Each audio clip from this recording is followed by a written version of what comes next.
what we know from here forward, so that I think we're all starting from the same place. And so if y'all just indulge me for like, give me 5 minutes, I think I can get us there. So Hurricane Rita, of course, happens. And at that point, the parish launches into an RFP, not an RFP, an RPA, it's a request for public assistance, and that's what starts the process rolling in FEMA. So until that happens, FEMA's not even playing in the game yet. So the RPA comes in, FEMA makes the initial eligibility determination, hey, Calcasieu Parish is an eligible applicant, and that's where that's that decision. So working further into it, this is a waterway. FEMA normally doesn't deal with waterways. That's an NRC, if I'm using the right vernacular. NRCS, okay, NRCS says, the parish applies. NRCS says, guys, it's eligible. We'd be happy to fund it. We don't have any money. We're broke. Calcasieu Parish goes to FEMA, says, hey, FEMA, will you participate in this adventure? FEMA says, yes, it's hurricane-related damage. We will participate. They send a team of folks out there, consists of gravity drainage or parish people. When I say parish, I mean Calcasieu Parish and or the gravity drainage district. So they send a team out there. They evaluate. We've got eligible debris out here. They estimate that debris at 950 cubic yards. Standard fare. If this were on land, the same process would happen. Whether it's so it doesn't matter if it's in water or it's on land. The problem with water that complicates it is there's water. You can't see below the surface of the water. It happens on land. There's stuff that pops up that you don't know is eligible. So FEMA says, okay, great.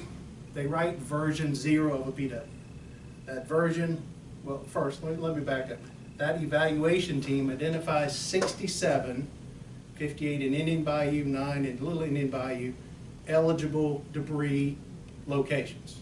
Now, that PW also says very specifically.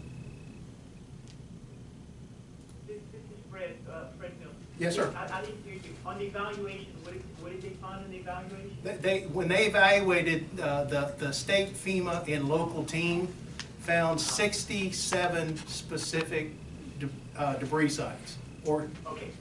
GPS. I didn't cut off, and I just wanted to get that. I got the 950 cubic yards, but I didn't get the site. Thank you. Yes, sir.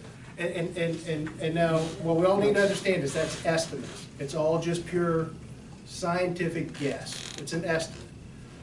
So we move forward with, version 0 of the PW is written based on, and FEMA actually values that work at that 67 sites at $102,500.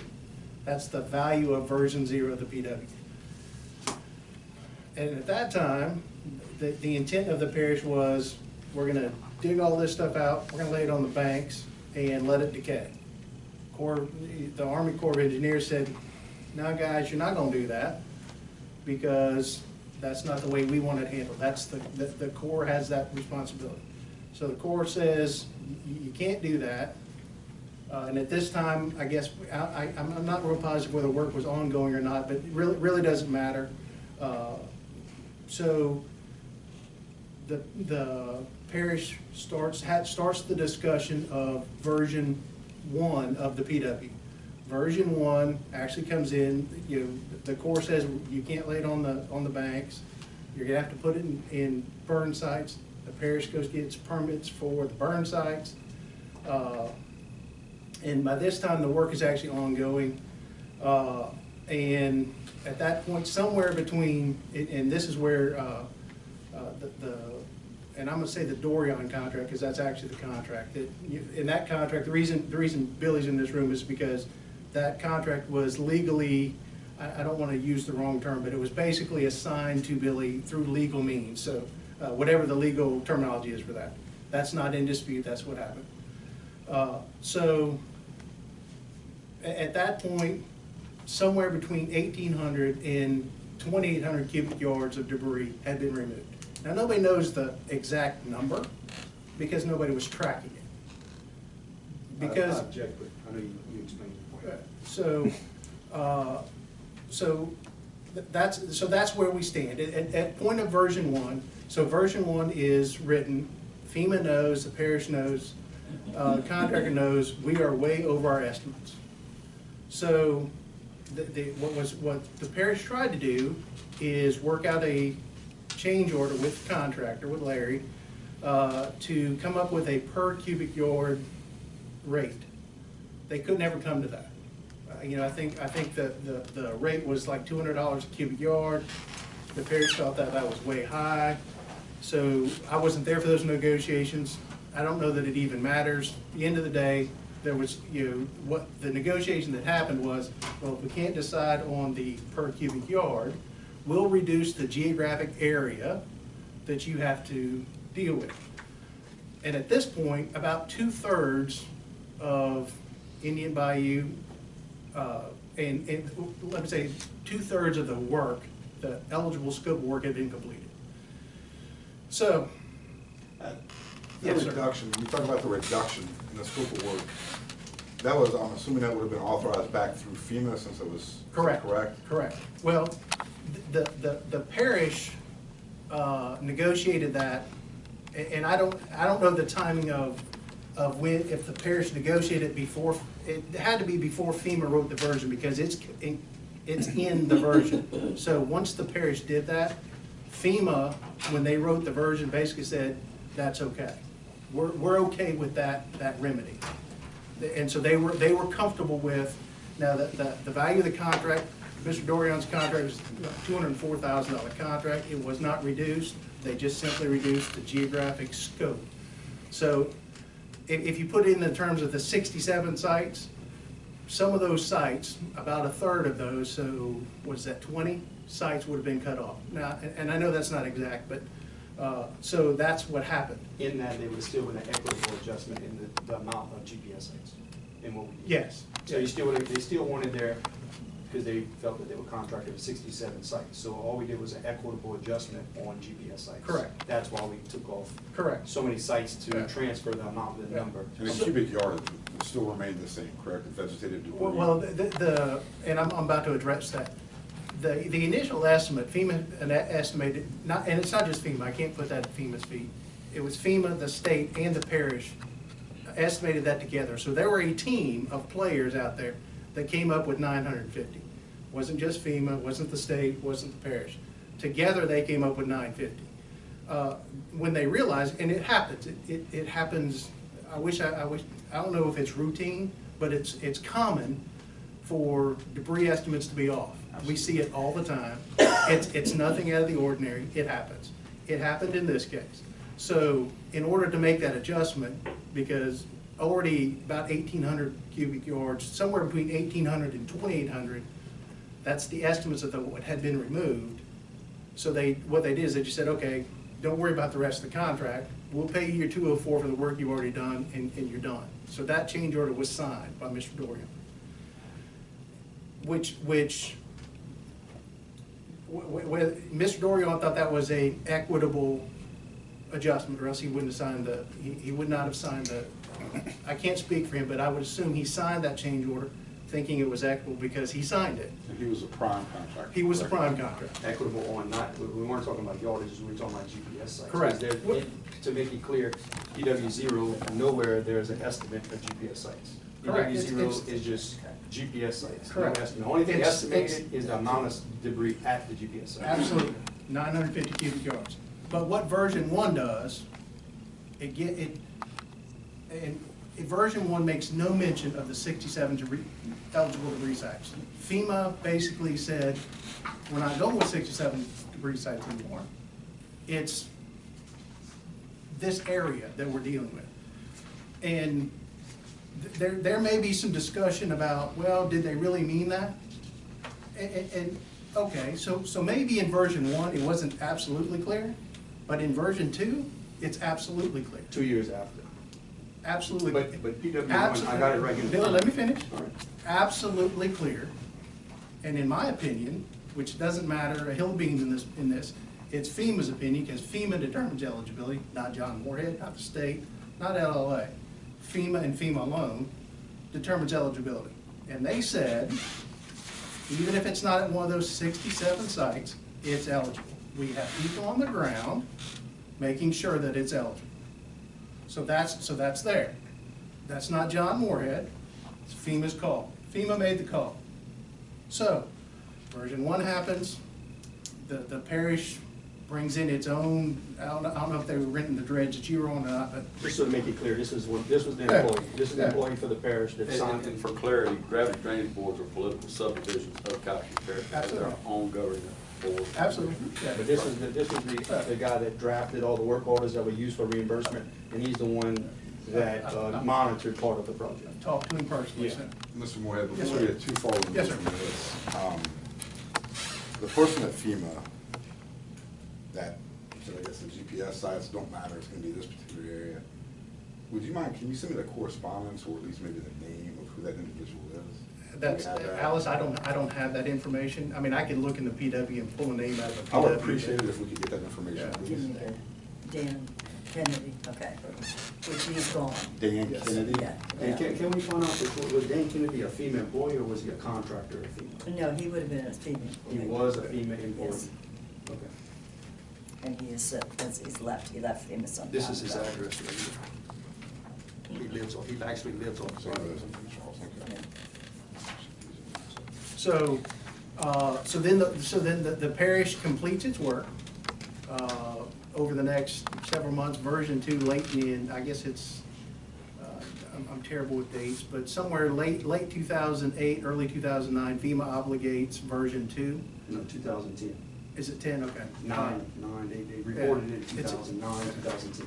So version 2, which basically, so the work is now it's complete. The parish said, hey, we're done. In version 1, they obligated an additional $350,000. Remember, 102 was obligated in version 0, 350 in version 2, in version 1, and then in version 2, they de-obligated roughly right at 100,000, like 108 or something. If you don't mind, I want to back you up a little bit. You're saying they obligated additional money, so they obligated, according to the records, a total of like 400-something thousand for additional contract work. In version 1, they added that FEMA obligated a total of 410,000 additional No, it's dollars. 350. No, they 400. The breakdown was they obligated additional 400, a total of 410,000 cubic yards for contract work, and then like $42,000 for Forsyth County labor and Forsyth County equipment. So they jumped it up. It was 204 for the contract, but they In version 1, the only thing FEMA had obligated was 102 for contract work. But at In version 0, I'm sorry, in version 0. Version 1, it's a total of $410,000 for contract work. Exactly. Now, but that's not all, but that contract work is the other 102 to cover Larry's contract. Right. The, But to get into the bid, because the bid was in 204, which they accepted the bid. So what it was to bring it to 204 to 204, and then they added another, just to say 204 for additional contract work. So they added additional $200-some-thousand for additional contract work. Correct. In version 1. because at that point, there's other things that are happening. They hired a debris monitor that the parish had to pay for, which is under. They already had those monitors out there. All those monitors that were there already there. But they weren't paid, they didn't have money to pay for them, Okay, is but what I'm saying. but that's what the Forsyth County labor, What I it says want to it right draw, here. It says it right here. what I want to draw the distinction is that additional 350 obligation covered all costs that weren't covered in version 1. So FEMA went from 102 to 450, I think it was 453 was total obligation. But that 453,000 was obligated in version, ultimately in version 1 of the PW, covered all costs. 204 of that was dedicated to the Larry Dorian contract. 204 was that, but the rest of that money wasn't necessarily, it wasn't earmarked for, it was earmarked for contract work, but contract work can cover a broad spectrum of things. But it was based on the contractors removing the debris. I mean, this was Mark DeBozier that signed off on it. Actually, the Senator Mills' estimate that business. FEMA did, and I can pull it up if you'd like, that estimate was based off of RS Means, which is an estimating tool, had nothing to do with anything other than how much does RS Means say it would cost to do this work? Rent a barge, rent a track hoe, hire a contractor, force account labor. That is what builds up that estimate. If you like, I can pull it up, put it on the screen. But FEMA didn't estimate based on cubic yards. They used time. How long would it take to complete this work? And if I had to rent this big of a track hoe, this barge, if I had to have this bobcat, this track hoe to do this, stuff at the burn site, that's how FEMA estimated that cost. So neither here nor there, $450. End of the day, the parish does its work, and it costs the parish about $100,000 to do their piece. So at the end of the day, FEMA, the parish goes back to FEMA and says, hey FEMA, we don't need this other $100,000 that you gave us, take it back. FEMA, at that point, deobligates, does their what we would typically now call the closeout version. I don't know if that, I want to put words in FEMA's mouth, but it's the closeout version. Says we're done, project's over. They do that, deobligate the money a year or so, I think in 2013. It was 12 when they closed it. In 12, so it was 2012. FEMA has a process for closing PWs. FEMA does whatever FEMA does, validates the cost, make sure everything looks good, it closed the project. So at that point, so by the time that closure, parish is good, state's good, FEMA's good, it's closed. Now, here's where we stand today. We have a closed PW. We have a sub-grantee who isn't asking for any more money. So Calcasieu Parish isn't coming to the table, banging on FEMA's door, pounding their fist on the table or anything to get additional dollars. They are happy. So that's where we stand. And frankly, the people in this room, if this is a money issue, as a contractor, you have a contract with Calcasieu Parish with the Gravity Drainage District. Nobody in this room can deal with that contract. You have to go to the parish for that. Except the fact that FEMA and GOSAP was directing the work. No, the parish does that. No, on this Really? point, GOSAP, I got his card, he's the one that was directing the work. GOSAP directed the work. The parish directs the work, period. The parish directs the work. How do you know that? How can Because you the prove state that? has no authority in Calcasieu Parish to direct work. That's how I know. But that's not what happened. You're saying, but that's my whole point of this whole meeting. You're basing this off of information that was provided you. You weren't, no one here was on the job except me and this gentleman here. So the point is, what was being done on that project? That's the whole purpose of this meeting, is to explain to y'all what goes on with boots on the ground on the project. I'll give you that. So let's step past that for just a minute. So if the purpose of this is because you think you're owed more money. That and the taxpayers are being, being burned. Let me finish. If the purpose of this meeting is you think you are owed more money, that's not this. That's been through the courts. The courts have said what the courts have said. That's them. That's between you, the parish, and the court. And there's another way. That's not this avenue. Right. The avenue in here is, was the work that was done eligible? Was it done? Was the work that was done eligible? Was it done at a reasonable cost? That's the decision here. Now, let me walk through that a little bit. You raised the flag. That wasn't taken lightly. Everybody jumped into gear. Mark DeBozier got involved. As soon as he got to his point, he came to me and said, John, I need some help. Now, John Moorhead with the Legislative Auditors Office. I come from the investigative audit section of this office. It's my first 10 years in this office. I did fraud work. That's what I did. So Mark says, John, take a look. So John Moorhead personally dug through the records. I didn't see anything. Didn't see anything that raised a red flag or anything. I didn't. So I said, it's done. We continued to dialogue. I said, okay, Billy, maybe there's something there. I assigned it to two of my staff, a senior auditor who also was an investigative auditor, who is now in my section, and a staff auditor. And I said, guys, go prove that there's fraud here. That was my direction to them.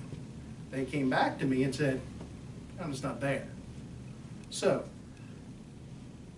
we continued the dialogue, and I said, Billy, there's nothing else we can do. You've met with several people in this office. Every time we've looked, there's nothing we can do. So, at the final stage, here we are, everybody in the meeting, got state here, got FEMA here, got representatives federal level, state level, and senators. Let's have the discussion, because right now, I don't know what else we can do. We don't see any indicators, we don't see any markers that there's fraud. We don't see it. And we've had lots of conversations, and we've talked to a lot of people. You poured the records numerous times, and we still don't see it. And we've looked at it from every which way. Still don't see it. And it's not just the LLA that doesn't see it. Nobody at the state level saw it. Nobody at FEMA saw it. I think FEMA, I'm not FEMA, GOSEP. I think GOSEP saw, Mark DeBosier saw, because he has a different interpretation of everything you just explained at the beginning about the PWs. He signed off on this, on behalf of the state, on this closeout to FEMA. And his interpretation of what the scope of work is different than yours. So I don't understand how, and I would like to ask FEMA, since they're here, what's their interpretation of the scope of work? Because Mark DeBosier, we had meetings, those meetings were recorded. He gave me emails that support what he believed was eligible. So what you're saying is eligible, or became eligible, is different than what he said is eligible. It's not what John Moorhead says is eligible. Right. Understand, John Moorhead is not saying, But I mean, LLA is not saying anything is or is not eligible. I am But reading you're the the scope set of of work in a skills. PW and applying what that PW says. It's common reading, plain English, here's what it says. Exactly. I didn't write it, I wasn't even part of it. FEMA and the state and the parish negotiated that outside of anything LLA did. But my point LLA is was if called in L- on the back end. But if LLA is the scales, you're considered the scales, right? Right? You feel that way? I think so. The LLA is the scales. So you have We are to an independent compare. body to look at things. Right, so you're the balance, you're leveling out what was eligible, what we're paying for throughout PW 0, PW 1, PW 2. I mean, you're looking at it, you have to compare what was eligible, what we're paying for, what scope of work did FEMA pay for, what did the taxpayers pay for on this project? So FEMA, just to start from the top, if you don't mind, we can ask I'm FEMA, done. if you had a chance to look at it, what do you, according to you the other day, you said PW 0, what was eligible originally was the 67 sites, 950 Absolutely. cubic yards. That was originally what was eligible. Absolutely. So the point is, when we bid the project, that was the only eligible debris. The only eligible debris when we bid the project was 67 sites, 950 cubic yards. Because PW 1 was written after we were working out there with PW 1. I looked through PW 1 where you highlighted what was the additional eligible, and it says the identified blockages in the bayou contain additional eligible debris that was not calculated in version 0. As the applicant started removing fallen trees in the bayou, additional trees were found under the water line attached to the fallen trees. So the way they reported to y'all was this same thing Mark DeBosier said. Well, what they did was they reported to us that this additional debris was attached to what version 1, You're page, the top of page 10. These I'm are gonna pull it up on the screen so everybody can see yeah, it. perfect. That's what I'm doing. Page 10, the top of page 10. Who was making those determinations at that point? You're asking me, or Yeah. at this point, who was making, the people that were making eligibility determinations, FEMA, I personally never seen a FEMA person out there myself, never. I know the last meeting we had, you said that the FEMA guy. Can y'all was see that? asking- Can I ask one of y'all, Are we good? I'm turning the spotlights on. There we go. Is that better? Anybody see that?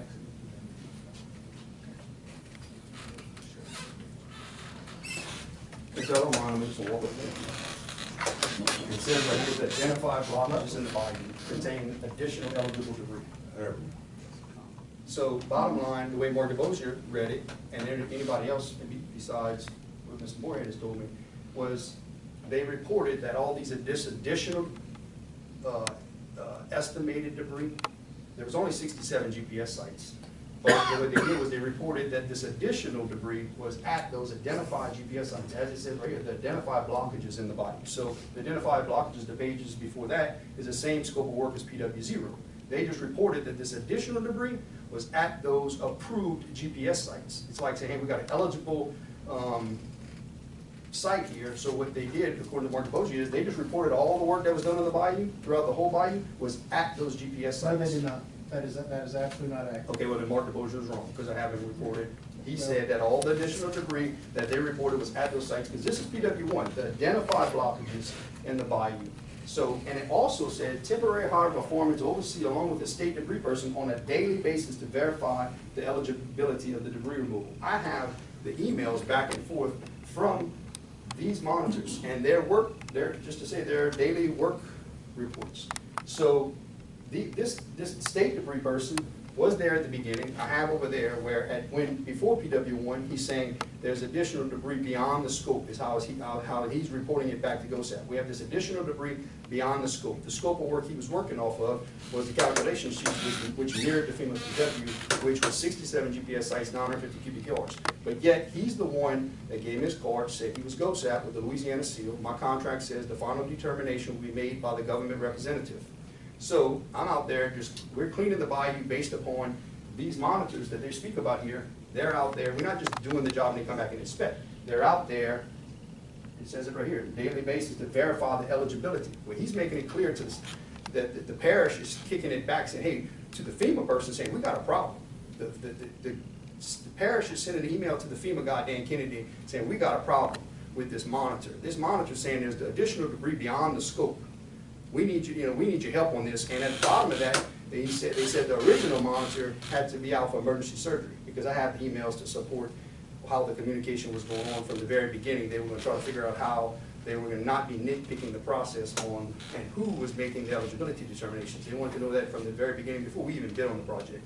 So the problem is this monitor that ended up being out there that gave me his card, he was pushed on this job because the GOSAP monitor that was supposed to be out there had to have emergency surgery. So she couldn't be there. So he's out there doing his job that he was hired to do he was running the job, he was monitoring to ensure that only eligible debris is being removed. But yet, he's out there, they're out there, it's his handheld GPS. They're measuring the barge loads himself. It's on his date. I got part of his notes where he's keeping daily log on how much debris is being removed and all. And you have these monitors. We're not out there just picking up debris and you're saying, hey, this is eligible. You have these monitors directing it on a daily basis for a period of time anyway. So at the time when you're saying PW0, the only thing eligible is the GPS sites, he's out there marking all these additional sites. He's documenting all the additional sites and measuring all the additional debris, but yet directing it as eligible. But he's marking, so we're taking, as my contract is, that they'll make a final determination. He's ordering all these additional sites. Can I interrupt you for just a second? Yes. That's an absolute normal process. That's normal. Because what happens is, you're there, pick it up. It happens. It happens on land. Okay. You're there, pick it up. We'll address it with FEMA, and FEMA will make the ultimate call. And if you picked up something that was ineligible, and FEMA ultimately says, hey, that was ineligible, then you have an action against the parish, against the gravity drainage district, because now they owe you money out of their pocket. Because all FEMA's going to say is, sorry guys, it's not eligible. This is how FEMA handled it. FEMA, they had a call in, and Kelly Fontenot, the parish, called Dan Kennedy.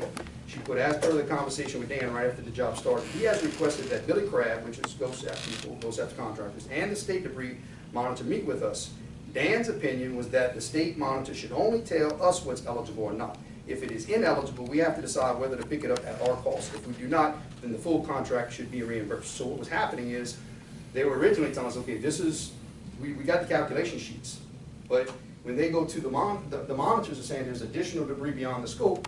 Well, when this ends up happening, they, bottom line, quit telling. They're just saying, look, it's all eligible. So we'll be picking up all of this additional debris. So Dan Kennedy, he lives on the bayou. His home, which I assume is a conflict of interest. If you're the FEMA guy running a project and you live off the bayou that's been flooding for years, way before Hurricane Rita, I have a map of where his home is on this bayou. They're going back and forth to Dan saying, hey, we need your help with this. We're having problems. And later on, I have where they even invoice with all the additional GPS sites. And the state auditors kicking it back saying, these additional GPS sites are not on the PW. Bottom line, they're not eligible. You're asking for debris to be reimbursed for work that's not eligible. I can show you, I have all those emails and all that correspondence. So we bid on what was originally eligible. And I understand, like you're saying, that happens. There's additional debris out there. That's why they wrote version 1. They would get additional money for additional contract work and for to see what was additionally eligible. What I want to explain to you is, this is the map. And all the work that FEMA reimbursed, I believe FEMA would say, has to be within the parameters of the Army Corps of Engineers wetland permit, correct? FEMA can't reimburse for money for work that was not done within the permit. That's correct. So bottom line, what we have here is the map. This is what the Corps of Engineers wetland, I got the affidavit. This was the map they gave me. It just says 2 of 7 at the bottom. They said, this is the map of what we considered as eligible. So what happened was, we started picking up debris between burn site 3 and burn site 2. We started picking up the site, the GPS sites that were on the FEMA PW, on the contract, which everything mirrored one another. Contract, everything, GPS sites. We start picking up debris. That's when the monitor said, hey, there's additional debris beyond the school. I mentioned to them, after we pick up X amount of debris, from this point to this point, we pick up, which was like we were talking about earlier, X amount of GPS sites. I think we had around 40 GPS sites in an area that it was supposed to be, say, 20. Well, what I recommended, I said, well, look, from here, they will argue, well, you owe us 67 GPS sites. Well, if you go from here and you take the calculation sheets and you count the amount of GPS sites we removed that was in the FEMA PW, plus the additional sites that GO7 monitor marked with his handheld GPS, you take what was originally eligible, plus these additional sites, you add them up, you come up with, say 40, 50. From here, going forward, with the amount of GPS sites still in the FEMA PW, you add them all up, you come to a total of about 67. So coming to an equitable adjustment, they said, you owe us 67 GPS sites. I said, you're right. The contract said, I said, well, I recommend you transfer the number of GPS sites here to the area that we know we all directed this additional GPS sites, and we'll move forward with, and then we'll have an equitable adjustment. I said, plus, the bayou gets real wide down here, so in this area it's wider and it gets narrower. I said, if you get a big rain in the meantime, and if FEMA comes back and says we're not going to reimburse this, at least you cleaned your bayou and your water can then drain because it's narrow here and the bayou gets much wider. It made sense at the time to just come to an equitable adjustment of still giving them 67 GPS sites. So they went to FEMA, and that's when they got PW version 1, which did not add 1 GPS site to the PW. All it did was say, where it says it's clear, like you said, it's simple English, the identified blockages in the bayou, and that's how Mark DeBoja showed it to me. He also said the identified blockages. He said, bottom line, the way it was reported to us, and this is his interpretation of it, because, I mean, I believe his interpretation is very important because he's signing off on behalf of the state to FEMA. So his interpretation, I believe, should be very, carry some weight, because he has to, I mean, he's signing off on it. And that was his interpretation, and I have that, I provided you that in recordings, and I have that throughout meetings that we had with other legislators. At times he says, look, it's 67 sites. Never did they add additional GPS sites. Not until 2 years after the project was finished, another PW was written, and I can show you through the emails back and forth why they did that. And not until that PW, they put the language, the original PW estimated 67 GPS sites. Never was the word estimated. I mentioned that earlier. Actually, does it say estimate anywhere in PW01 GPS sites? It does not.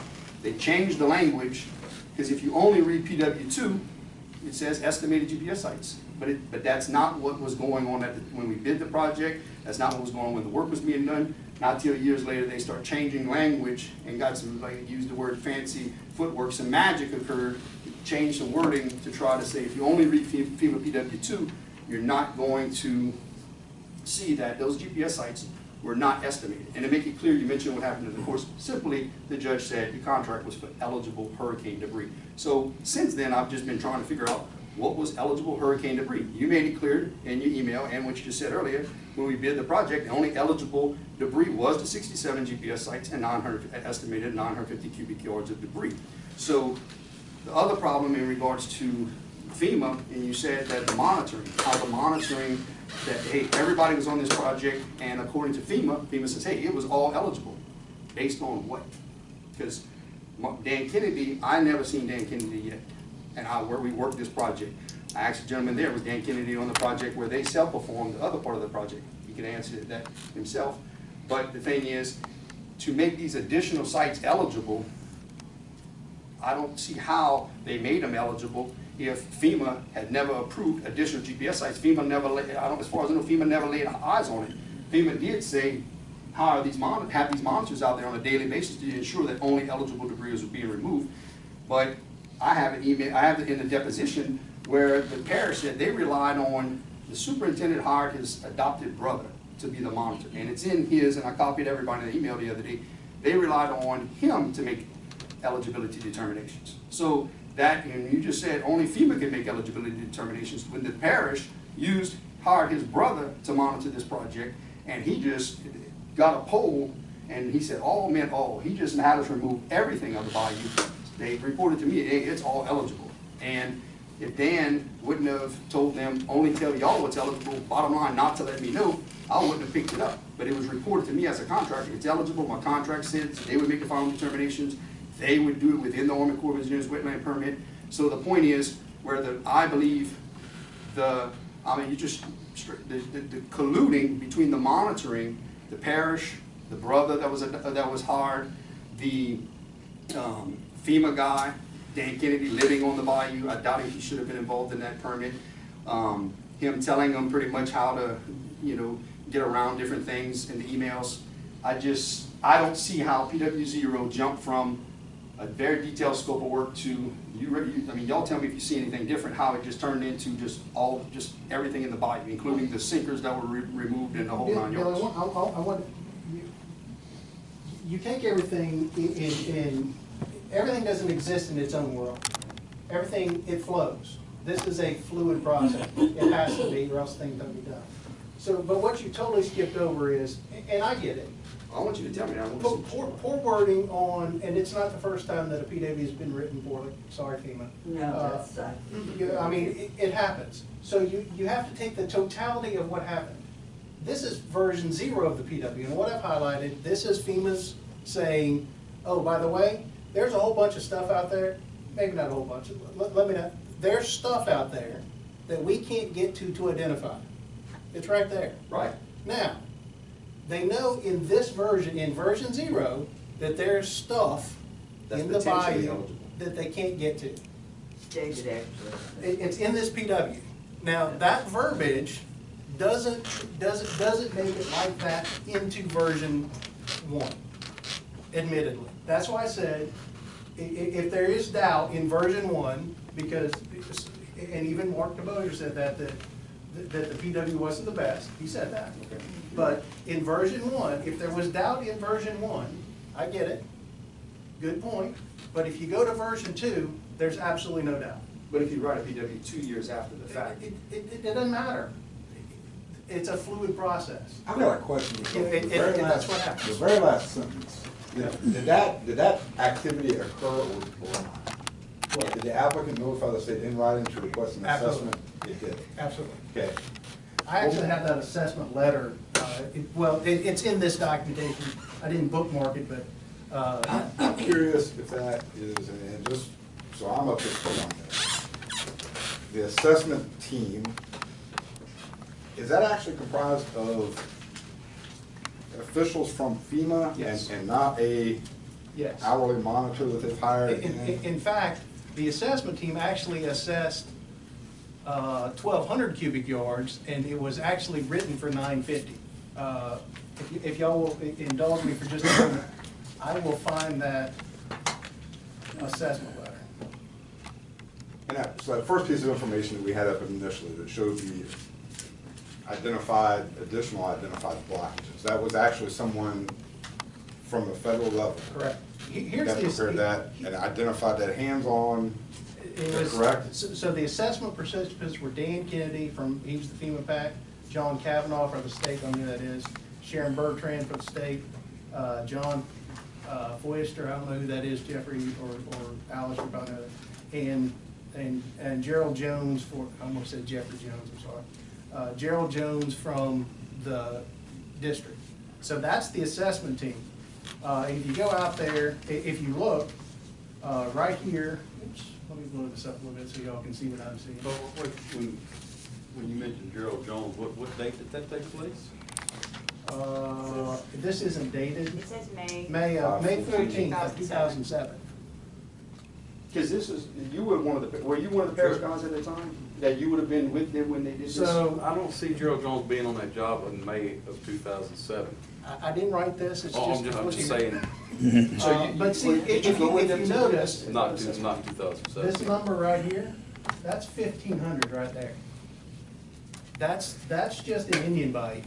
If I scroll down, here's the 9, and it's another 750 cubic yards. So if you do the math, that's what, 2250? Well, why would they put that in the PW if they assume that? I have no idea. Okay, but the point is, they could have said there's 10,000 cubic yards, but how is anybody to know if it's a document behind the It's scenes just that's an not estimate. used? It's just an estimate. And in the bid documents, the parish was very clear. Let's go to the bid documents. Bid documents say, hey, contractors, Right, you better go take a look at the job site. which we Because cannot make eligibility determinations. You made it clear PW0 was only You can't. 67 GPS sites and 950 You cubic can't. yards. So how was I gonna go out there and say, hey, there's additional eligible debris out there when I can't make the eligibility Billy, determination? you- I only can go on what FEMA says You is don't eligible. do that. Because what you do is you go out there and you assess, as a contractor, this is how much debris I need to pick up. If you Whether read it's, it real good, it whether it's says that- eligible or not. If you read it real good, it's the Let me idea of finish. the method on how to do it. Let me finish, because as a contractor, you have to look at the job and bid the job. You don't know, as a contractor, whether it's eligible or not. So if it's not eligible, you've got to assume, hey, that's eligible, or you've got to take the risk that, hey, it's not. That's called contractor risk. That's not, and so, don't look at me crazy, you know contractor risk just like I No do. contract risk, when you give someone an eligible scope of work and say bid on this, this is what's eligible. And we they wanna say bid it's on an this. estimate. They say it's estimated. Right, not Come- the GPS Come sites. look to make sure our Not the estimate's right. GPS sites, make it clear, is this is FEMA, is the GPS, he just said a while ago, the GPS sites in PW0, there's 67 GPS sites, 950 cubic yards. Do you agree that's the only thing that was eligible in PW0? 67 sites and 950 estimated cubic yards? Not necessarily, no. Let me back up to say one thing for you that maybe will help just a little bit. If FEMA writes that initial version 0 based on estimates all the time, that is a very common practice. That is partly to make sure that we can start getting some action so that an applicant or a subgrantee can start doing some things.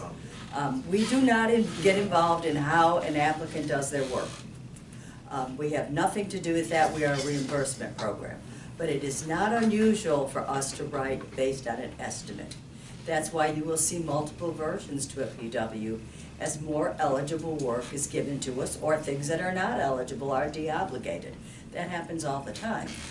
That's why we have closeout action, and that's why we work with the state on that closeout action. We will pay for anything that can be supported as eligible and having been completed, they can provide the documentation to the state in order to support that reimbursement. So. But it has to be put forward also Correct. by the subgrantee. So Exactly. they're only gonna evaluate what the subgrantee submits to GOSAP as their final claim. Yes. Then we take that, we submit it to GOSAP, to FEMA, and say, here is the applicant's final claim. We don't see any issues. Tell us if you agree or don't agree. And that was that last version. So anything else that potentially happened that wasn't submitted through either GOSAP or to FEMA as part of that final claim. And let me make it very clear that our customer, so to speak, if that's what you want to call it for FEMA, our customer is first the grantee, which is GOSAP, and secondly, we work directly with the subgrantee, which is the applicant. We do not ever deal with contractors. We do not get into that, any kind of a dispute between the applicant or the contractors. We are going to deal with the applicant as our customer. And if they submit to us and submit to GOSAP, then we're going to evaluate that. But we cannot get in the middle of anything. I've got a question for you, if you don't mind. I'm assuming there's a system in place for checks and balances with this. just like you said, because from my limited understanding of what's happening, it seems possible, I'm not saying this is what happened, but it seems very possible that if a particular scope of work was laid out, FEMA gives funding to give the go-ahead for this particular scope of work. Okay, and then at that point, FEMA's pretty much hands-off. It goes on to the people in Calcasieu, correct?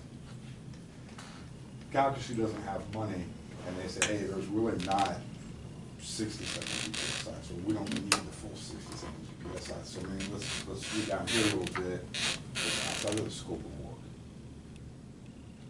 What prevents that? What steps are in place to prevent something like that from occurring?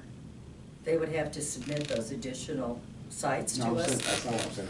Okay, then I'm saying misunderstanding, Jeffrey, if you. They can please jump in. submit, just like the entire scope of work has been completed, all 67 of the original GPS sites that were identified by the assessment team. For whatever reason, they decide, hey, this portion up here is not that important for drainage to us. However, there's 20 additional GPS sites south of the location that are more important. They can't just go out and pick that up. They will have to come back to FEMA and ask for Yes. FEMA to take a look at that. Okay, and But they don't have the authority to go and do it. Exactly. They don't That's have what I was the gonna say, they would So have that's to what I'm submit a asking. new scope, and we would go out and verify Right, that and I scope for understand that. eligibility. Okay, that's the part I want to know. Who is responsible for Can going I ask a out question? and identifying that? Finish? Yes, sir. Who's responsible for going out and identifying that? Are you relying on the local sponsor? Local sponsor. You mean the The applicant? applicant. We're relying on the applicant to tell us what they would like for us to look at, and then we're gonna go out with the state and joint partnership. Again, it's always the applicant, I get them all, the grantee and the sub-grantee. So the state is always gonna go with us.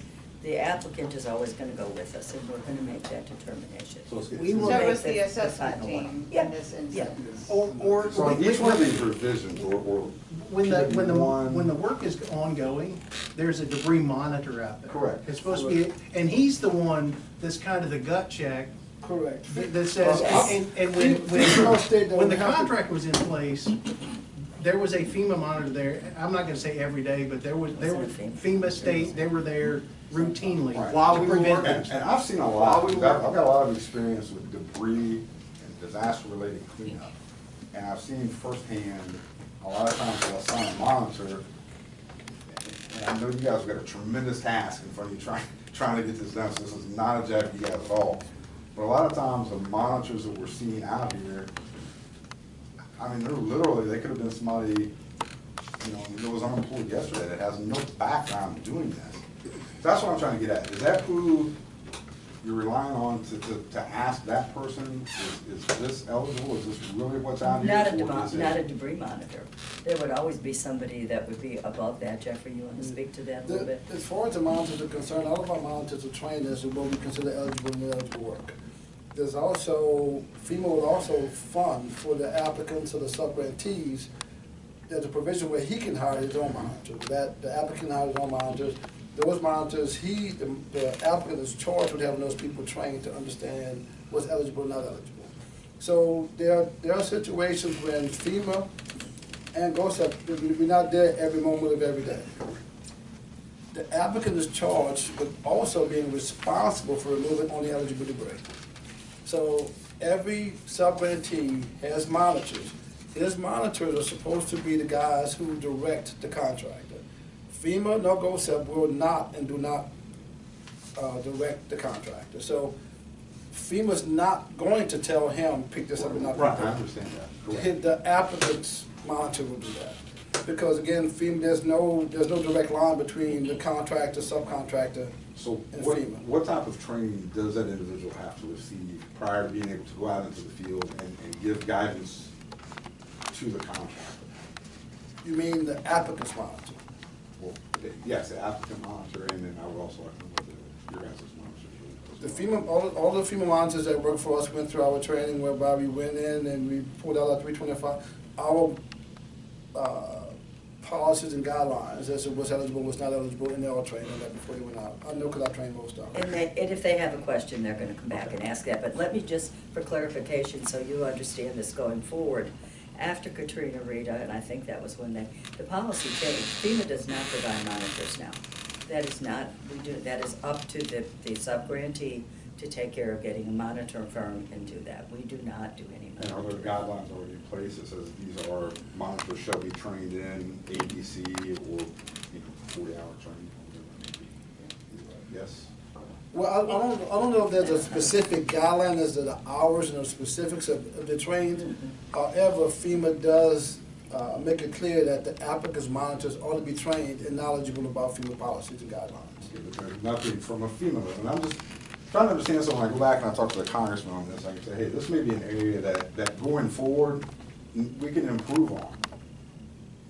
I mean, would you say that through the bid process, the expectation is that if they're going out for bid for monitors, that in general, you're gonna have qualified, responsive Yes, ma'am. bidders? Correct. And so I think that's part of the expectation too, not so much that FEMA says this is the minimum criteria, Correct. but through the procurement of those vendors, that, they would put out the scope of services in such a way that they would specifically require somebody who had a high level of experience doing that type of work. I think if it's gonna be, my whole point in that, I think if it's going to be, if it's gonna monetarily affect the prime or one of the tiered subs, if you're relying on somebody to go back to FEMA and say, or submit a report to FEMA to say, yes, this is eligible, no, this is not eligible, that person should, in my opinion, I think, needs to have some sort of a qualification or some type of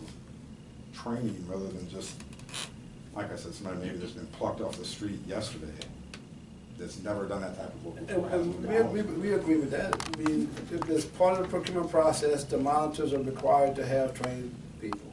They're supposed to understand FEMA's policies and guidelines.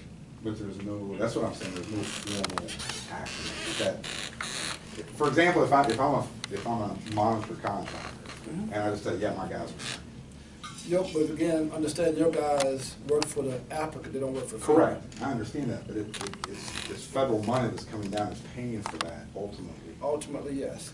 But And I think, A question. but wait, I think, let me just clarify one thing as well, and Jeffrey, please correct me if I'm wrong, but I think it's also important to remember that we're not relying on that monitoring firm to give us all eligibility. We're going to have people that have gone out and looked at that. That's why we have a debris team when we have a major disaster, that are gonna go out and look at that. And they're gonna, I'll give you a good example. We have one right now from 4277, that's in one of the bayous, that our guys have spent several weeks looking at that. So that monitor is really not the one making that eligibility decision.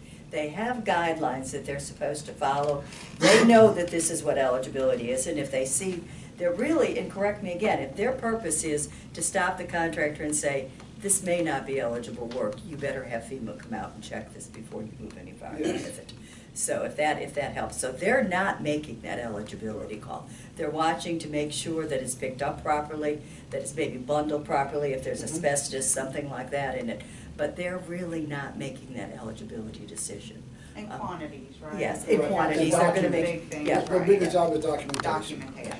And doing the look, having the load tickets put together, that sort I was of just, thing. thank you. Because and especially when you're concerned with waterways and debris, because there's so much debris that may be sucked up.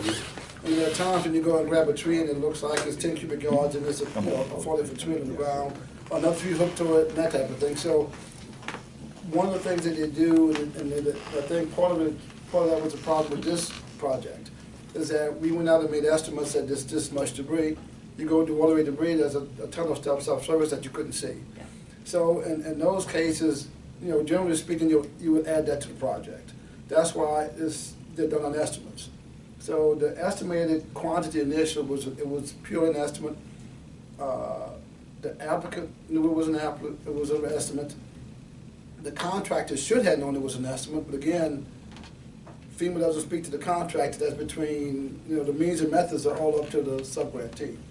We kind of review, so they go out, they pick up the debris, they come back to FEMA and they say, look, based on this documentation, this is what we think is eligible. What do you think about this? There are times that FEMA will say, okay, yeah, you were right, we didn't see that. That appears to be eligible, so we'll fund it. Other cases, we say, no, that does not appear to be eligible, we won't fund it. But again, you know, we're not there every moment of every day. And there are times when debris is picked up, the applicant's monitor brings that forth to FEMA and asks us our opinion on it, and then we make the ultimate eligibility determination. Can I ask a question, y'all? Yes, sir. Sure, you've been trying for a while. And so, thank y'all so much. It's for, you know, not getting it to everybody's body language, but I just want to just ask, I guess, a couple of questions or just make one opening statement from my side. I've attended several meetings with Mr. Broussard, and I will tell you, he's from my Senate district, and he's got an impeccable character here for work that he's done for our parish and for folks. So when he says something from a character issue that he's done work, he's done work. Now, I totally understand from the applicant and the contractor and what's eligible, what's not eligible. I totally understand that. I will say from my vantage point, I share. I guess I was the lead person for FEMA reimbursement on the medical side for the state. I did some volunteer work for Katrina and Rita, and we were providing medical services which were totally beyond, I think, the expertise of FEMA in the state of Louisiana. But I noticed during that whole time that as we kind of moved forward, that FEMA was very respectful from the standpoint that it was such a catastrophe, and it was so many things moving so quickly that there seemed to be flexibility within the FEMA guidelines. And I'll tell you, we had about a $12 million PW on just pharmaceutical services that we probably worked that through for about 3 or 4 years, and everybody eventually got paid after we did the proper documentation. So my vantage point, I guess I learned of kind of who authorizes the work, who pays for it. I guess my question is right now is Mr. Broussard has solid documentation that the work was done, somebody authorized it, it was done in the proper zones, and y'all understand this so much better than me. Is there an opportunity to reopen the PW to take a look at it, or is this the standpoint from a FEMA standpoint that, hey, the clock has run out, it is what it is? Senator Mills, this is John Moorhead. I think without the, and you know, FEMA will weigh in, but without the parish asking for more money, there's nothing for FEMA to do. I mean, if the parish were to come forward and say, hey, we think we missed this, FEMA, can you reopen the PW? We need to consider this. We have some additional costs. I think that's what drives that train. But without that, you know, I think FEMA's hard pressed to open it. And it's a weird precedent. Yeah, and this has been contractors bringing and this has also been adjudicated too. Yeah, we simply cannot deal with the contractor. And that was my question, because I sat in on just several meetings with Mr. Broussard, and I don't know the subject matter as well as everybody sitting here, but I guess my main question that I've had, the thoughts I've gone through is, what is FEMA, can they legally do at this point? And I guess I've always thought that the applicant who authorized the work is either responsible for what's eligible or what's not eligible. So I was just trying to understand, what are the ground rules moving forward with all of the systems and issues? From the FEMA standpoint, we would go to the sub-grantee again, and they are fine. They went to closeout with this. When they go to closeout, they certify that all of the work has been completed per their instruction and all payments have been made to that work. Once that happens for us, we're done. That PW is closed, and we can, now that's not to say that under very, very extenuating circumstances, something could not be reopened, but that would have to be through GOSEP and the applicant. And the regulations don't, there's nothing in the regulations that actually points to a vendor having any stakehold in this process. And so just from a perspective standpoint, look at it this way. So Katrina and Rita were 100% federally funded. But let's say you get to a disaster that's 75% federally funded and 25% funded by the locals. And then you allow vendors to come forward and say, well, this was missed. and you do that process absent of the subgrantee, that's a liability on the subgrantee because now they're beholden to pay that 25% also. So that's one of the reasons why, you know, both GOSEP and FEMA try very hard to stay clear of getting in between a subgrantee and their vendor, because there are lots of other issues that come about from that. And so, I mean, I think that everybody has certainly tried to provide you as much information as we can, but that is the challenge, I think.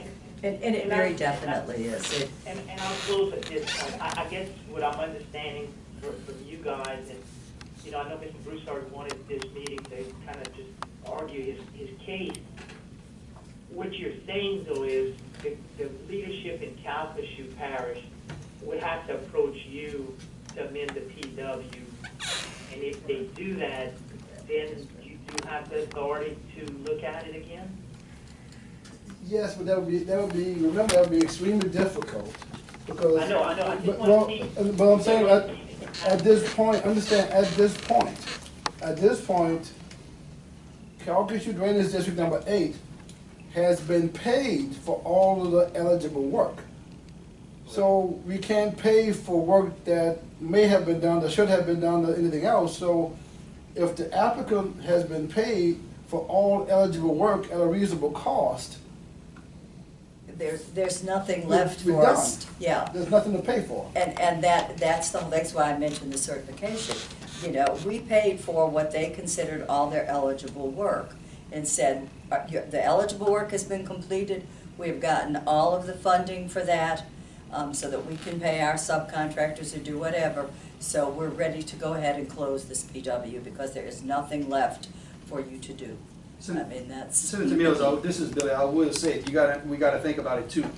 Like, when the director of GOSAP went to the district attorney in Calcasieu, he said, yes, if y'all do come back to the table, FEMA's gonna have questions, because y'all have already packaged this up, that you reported all this work was done at those GPS sites. So what would happen is, the district, the applicant, would have to recognize that, wait a minute, what we packaged up to you on this closeout, if they came back to the table, they would have to acknowledge that the truth is, what we did on that, what we reported to you that we done is actually totally different than what actually happened. So if they came back to the table, they would have to acknowledge that something totally different happened than what they reported to them. So that's, I don't want to change the subject. That I'm not here just to say, to show my point of view. I'm trying to show how the taxpayers are getting burned.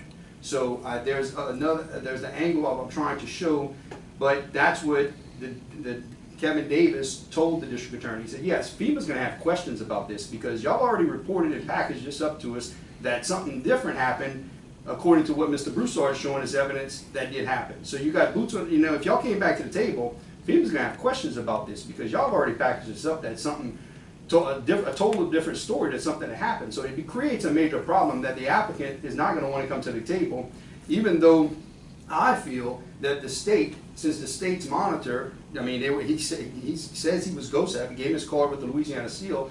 The point is if GOSAP was out there ordering and directing this work that was maybe potentially eligible, but wasn't eligible at the time, it was potentially eligible, I feel, like she said, well, the FEMA doesn't direct the work. In this case, GOSAP's contractors were directing the work, between GOSAP and their contractors. So the point is, I feel that GOSAP should come forward with their monitors that were directing this work and tell the truth of what really happened on this project. Because I can produce affidavits, I produce depositions, I produced just, you know, so much information that provides the facts of what happened on this project. And I still would like to, before we leave, ask FEMA, since they're here, what exactly did the taxpayers pay for? Show us the scope of work of what FEMA paid for, and I will show you through the evidence of what was really done on this project. And you'll want to know why is there a disconnect. So I'm sure that the FEMA people, hopefully before we leave, will show us exactly what FEMA paid for. Show us, there's the map, do this, you know, show us what FEMA paid for, like how much debris, where it was located, and then we'll show them the facts on where this work was actually performed. And then we can, then at that point, you know, the representatives that are concerned about taxpayer dollars, not so much about, hey, we're trying to get Mr. Broussard paid. I know you're my senator, you've been, you know, but I'm trying to show that this program is very flawed because they're telling you exactly how the program is supposed to be. But the point is, what's happening on the project is totally different than what they're saying how it's supposed to happen. So they're right how it's supposed to operate, but that's not what's happened on this project, and that's where I want to prove my point of what happened on the project. That's why one of the employees that was a monitor on another part of the project, the same project, is here today to tell them exactly where he did the work. And he is the one that drafted the work orders, and that's the work orders that was used for reimbursement, and to show that that wasn't even on the map. So I'm hoping that we'll get to that point that FEMA show us what you paid for, what was the scope of work you paid for, and compare that to what happened on this project. I believe the scope of work is in the PW. That's the first thing. Secondly is, I don't know you, Mr. Broussard, at all, and I don't know anybody from the Calcasieu Gravity District, in spite of the fact that I live in East Baton Rouge Parish. And so I don't come in with any preconceived notions about anything. But I can tell you, FEMA does, in conjunction with the state, everything we can to ensure that nothing, that the gravity district would not do anything that would be fraudulent or anything like that. We do have checks and balances. We do look at invoices. We do look at the amount of debris that's eventually picked up through all of that. And so I don't want us to get in the middle of anything, and I don't think the state is going to get in the middle of anything either. We can only tell you that we have seen no evidence of anything to question. But that's what I want to show you. That's why I want to show you. And I mean, I think a couple of things, you know, obviously the role of any kind of GOSEP debris person out there is not to direct the work. Now, was I there? No, I don't know exactly what those conversations were. I'm just telling you that their role, that is not their role. So, you know. That might be what our problem is GOSAP took a role on this project, just like the applicant hired their brother, and he makes it clear that he made the eligibility. I mean, he called what was hurricane debris and asked him, it's right here in his deposition, did you have any training? He said, did you ever do this before? Never. Did you have any training? He said, I mean, no, he didn't have any training. He said, the bottom line, he said, it's in his deposition, have you ever supervised this type of work before? He said, never. Did you rely a lot on Mr. Harmon? He said, I relied totally on Kurt Harmon. Kurt Harmon was the GOSAP monitor. So the point is, Mark DeBosier made it clear, there's what was originally eligible, there's what was potentially eligible, and then there's what they reported to us that was eligible. So I hope that I can finish by showing where the work was done. FEMA's going to, I believe, already agreed that they can only reimburse within the Army Corps of Engineers wetland permit. So I'm going to show them what the Army Corps of Engineers produced in affidavit and what their permit covered. Is that a true statement, or did I just? And we're going to show them on the map of where the work was done, and we're going to compare the two and find out where the disconnect is. And I'm hoping that we'll be able to get to that in just a moment. As far as the Army Corps is concerned and working where they say they can work, whenever there's work done in streams or creeks or anything like that, the Army Corps goes in and does their assessment. They tell us, I don't say to direct us, but there are certain things criteria that they need to work by. They list those criteria to us, and they tell us what they want and how things can. Like before, they said they would just let it put on the side of the creek and let it decay. The Army Corps says in this particular creek, for whatever reason, you can't do that. They don't actually tell us why it can't be done, but they say do it this way and do it that way, right? As far as the project goes, FEMA moves forward and completes the project. FEMA can perform a project without the Army Corps' approval. What happens is that the Army Corps comes back and reviews if it's done before them or after. They review the work. They then have an assessment with that. If the Army Corps would have had a problem with what was done, then the Army Corps would have come back and said to us, that was not done correctly. And again, that does not mean that FEMA that FEMA won't pay for it. What that means that the Army Corps has all types of ways to remedy situations. Sometimes they can say, what they did was so far wrong, we are going to request that FEMA does not fund that as another federal agency. Other times they'll say, well, what they did wasn't so bad. In 2 years, the grass, say they're going to cut the grass. They take too much grass. They'll say, well, in this area, the grass will grow back in a year, so it's okay. Or there's any number of remedies or remediations that the Army Corps can do or won't do to to come to a solution. So it's actually not true that work can't be done without their permission, because the work can be done. The Army Corps just will come back and and put their part of it in there. And again, you can do it, and they come back and remediate it in some other way. So that's It's not an eligibility determination. Exactly. Right. I think what, Yeah, I what wanted to Billy's, clarify that, because I don't think I made myself clear. I think what Billy's alluding to is, you talk about the, what's that, part, the Marina Road, what's the name of that road? Where y'all went under the bridge? Broussard Marina. Yeah, Broussard Marina, What whatever that let me road tell you is. exactly So, what I'm trying to well, say. hold on. Yeah, I want to frame this. So I think where Billy's gonna go, and he's gonna clear this up, is that the parish, when the parish was doing the debris removal, and you were running the tracker, right? Yes, sir. Yeah, you run the tracker. They took the roll cage off the tracker, went under the bridge at Broussard Marina, and picked up debris on the south side of that bridge. So what Billy is alluding to is that that's outside the wetlands permit now, or the Army Corps permit. Now, when I read through the permit, and I can pull it up if you want to, I was specifically looking where the Corps said you have to begin here and end here. And I didn't read that, but that's a new document for me. But what I read in that permit is how they wanted to address the banks. You can't go beyond a foot past the banks. You have to, there's certain, because they were protecting the wetlands, not the bayou. They were concerned about where are we gonna put this debris in the wetlands and burn it, not necessarily where you're at picking it up in the bayou. Now that's John Moorhead's appreciation of reading the permit. I read it. It's nowhere in that permit. I pulled up, you can read the permit if you like. And again, It doesn't say the permit begins at this GPS and ends at this GPS. It said it In was fact, done within the perimeters of that map. They gave us a map. They gave us the map of the But permit. That's FEMA's but map. John, even Same. without that, That's and again, FEMA's map. I'm not running from an explanation, but that's the Army Corps' responsibility. Exactly. You know, FEMA can't tell you where to pick up, and that's the Army Corps' responsibility. So if there's an issue, ultimately, the Army Corps would have to come forward and say, we have an issue with that. If the Army Corps does not come forth and say there's an issue with what was done, then FEMA has no action. There's nothing for us to do. Excuse me, Well, this I think- map behind you, is Yes. this map generated by the Army Corps or by FEMA? This is FEMA's map. This is FEMA's map that the Corps used and adopted as in their permit. Okay. What I want to make clear to y'all is, just shoot to the chase. Bottom line, that this is the map. This is the FEMA map. In the PW, it says there's a beginning and an end GPS site. There's a beginning of this project, this just say the north side, end. This is the project.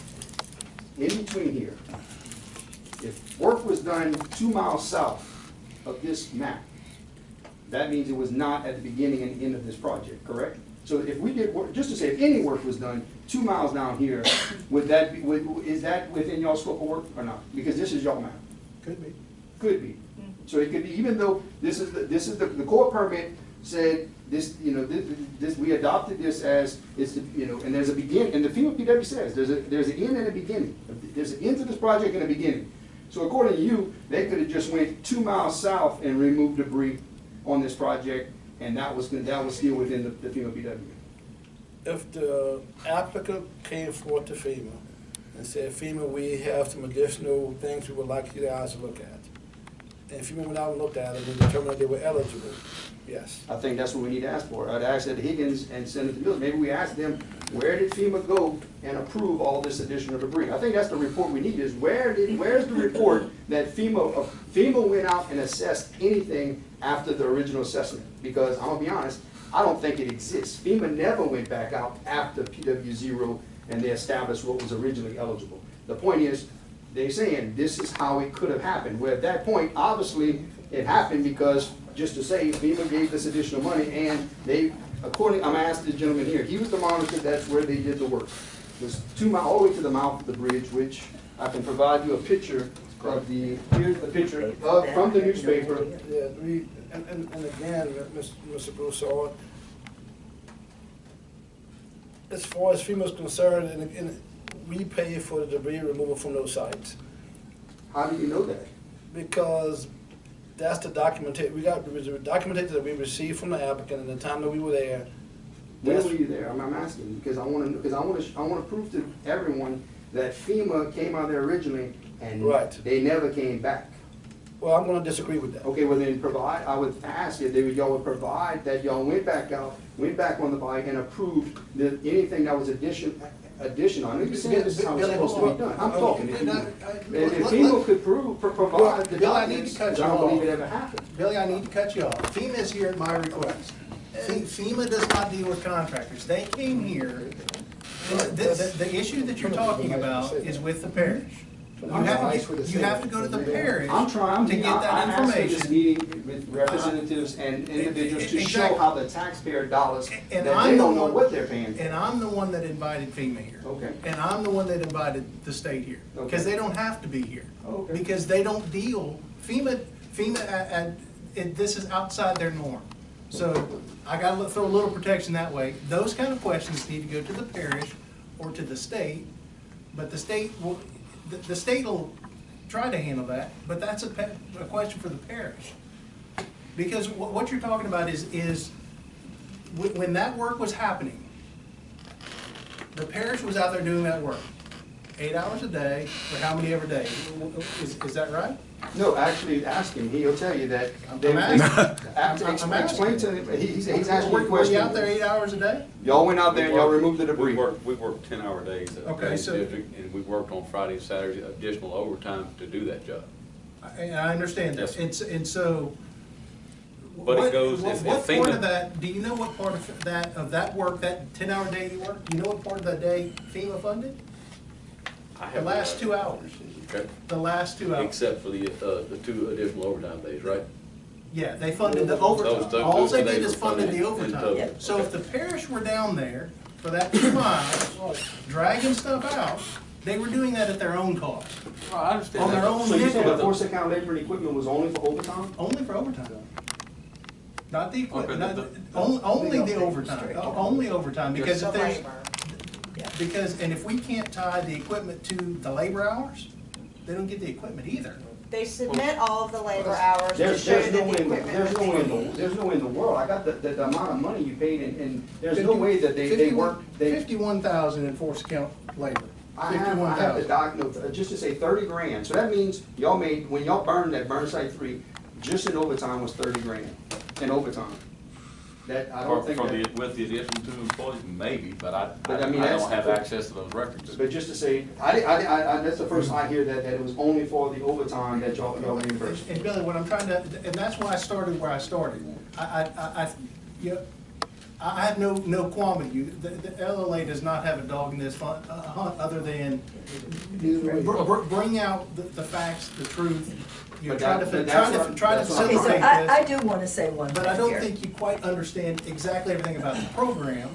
That's And- one part that I didn't get right, But- that I didn't understand, that the cost, but What I that was just just put up on- overtime. Other than that, I'm trying to explain What I to just the put up on to the the screen- representatives at Congressman Higgins' office, the guy with Congressman Higgins' office, that if you ask me what was done, and you show what was done, what the work was actually performed, it's not even within the start and end of the project. But you reimburse, just to say for force account labor, force account equipment, and y'all weren't supposed, it's my understanding that FEMA wasn't supposed to reimburse for work not done within the Corps of Engineers wetland permit. I thought that's, y'all, I mean, what you're saying now, that they can, and in this permit, they said they weren't supposed to be, like, just to say dredge, And so. again, Mr. all Bruce, the- see, I'm not even sure if in fact you know what FEMA paid for. So Well, that's where I want to jump in. actually, I want to GOSAP jump in produced here just a those. minute. Well, And GOSAP you produced posed that. a question, and I'm going to answer it. Okay.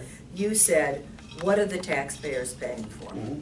Okay, and you're probably not going to like my answer very much, but I'm going to tell you what the taxpayers are paying for. They're paying for the rebuilding of the schools from the flooding of 2016.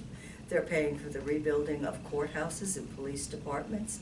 And is there some place in there that someone may have committed fraud? Maybe. But can we catch every single thing? No. But when we come in here, we do our due diligence in partnership with GOSAP. And I would say to you that the taxpayers are getting a pretty darn good return on their money for the things that FEMA does when they come in here. Are we perfect? No, we're not. I'm a resident of Louisiana and have been for the last 20 years. But I have seen what we do when we come in here. And what FEMA has done with Katrina, Rita, Gustav, Ike.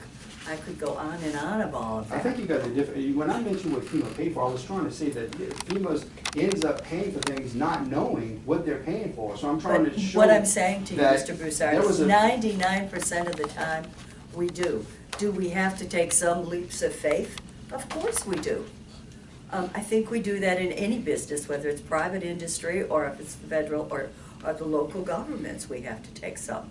But we do everything that we possibly can to make sure that everything that the taxpayer is paying for, they're getting and that it's above board. That's why we have an OIG arm of FEMA. That's why we have OIG criminal investigators on that arm of FEMA, so that when things come forward, if it's something that there's some credibility to, they'll do something with it. Yeah, But- and I mean, from that perspective too, keep in mind the sheer volume. And if you built a system that was completely fraud-proof, you would halt recovery and nobody would be reimbursed and nobody would be paid and projects wouldn't be written, because the scrutiny that would have to happen on the ground would be so great. You can't have a completely fraud-proof, program. I mean, But we're trying to show that we feel that there's some ways that we can fix some of the Sure. problems. When the guy hires his brother and he's asking, he uses him to make eligibility determinations, and he asks him, what have you ever done this before? Never. So the point is And to be that's fair what's though, going on you with the brought that monitoring. forward, and I think that GOSEP listened and turned to our partner and said, look into this, let us know if you see anything, and if you do, then it's our responsibility, then we would then turn that over to FEMA. Our challenge here is that we went through that process and multiple times. And by your own admission, LLA's the scale. And we're saying the scales are level. I'm gonna tell you how I feel about the scales. I'm gonna play this.